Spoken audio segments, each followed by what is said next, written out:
It's called the A110, and it's made by Alpine, a French sports car firm who have a history of hitting the spot.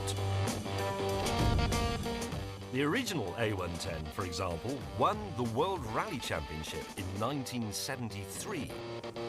And it's that car that gives the new one not only its name, but also its looks.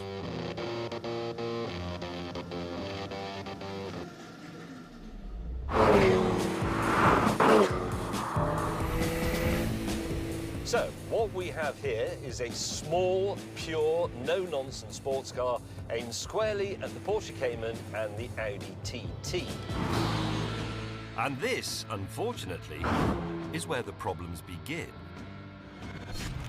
You see, this launch version of the Alpine costs £51,000. £51,000. Now, for £1,000 more, you can have the TT RS. That's the one Clarkson was driving in the last series. And that's more powerful and it's faster. And the Porsche Cayman you buy for £51,000 is also more powerful than this, and it's a Porsche, whereas this is an Alpine. That's something you're going to have to explain when you're down the pub. Even the engine sounds a bit lame. I don't mean the noise it makes. I mean when somebody asks you, "What's that got then, mister?" Because the answer is a 4-cylinder 1.8-litre turbo, sonny, for over £50,000. I mean, is that it? Also, I'm not sure about the looks. The original 1960s version was a masterpiece. But for me, this modern reboot doesn't quite work.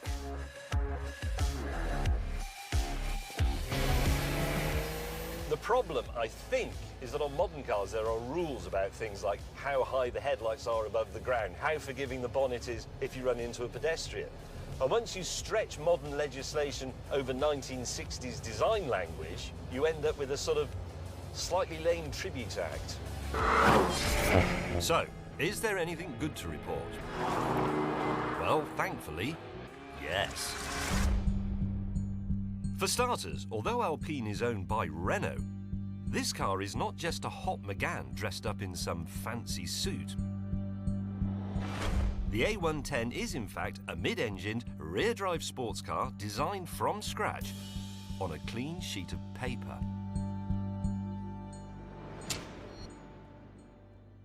The body and the chassis are made entirely of aluminium, and the reason for that is simple. It's lightness. And from that starting point, the Alpine engineers nerded their way through the rest of the car and shaved off every spare gram they could find.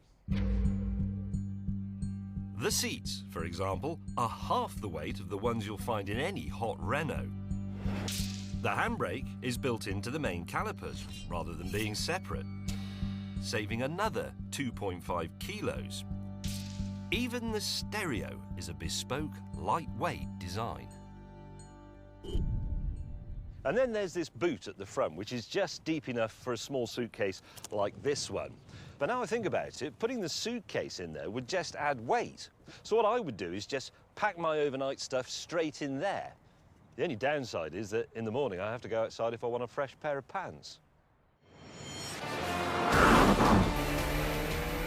So, thanks to Alpine's fanatical diet regime, this car is 300 kilos lighter than a Cayman or an Audi TT. And that has a profound effect. Suddenly, it doesn't really matter that you've only got 1.8 litres and 248 horsepower. This thing absolutely zips along. 0 to 60, 4.5 seconds. Top speed limited to 155 miles an hour. And then, when you get to a corner, you find out just how agile this thing is.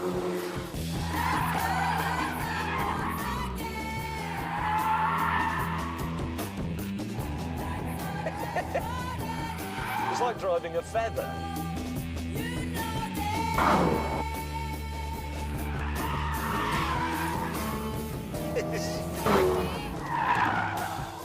It is like a cartoon car. It should come with those little bubbles saying piff, pow, bam.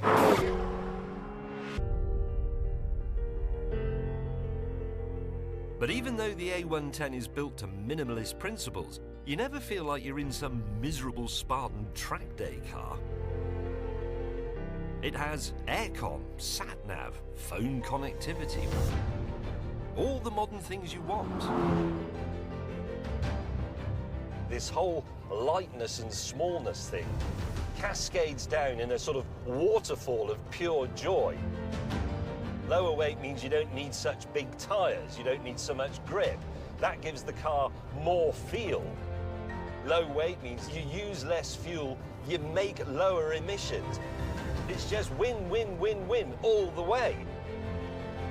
This is actually the most intelligent car I've driven for years. And I love it for that. I love it.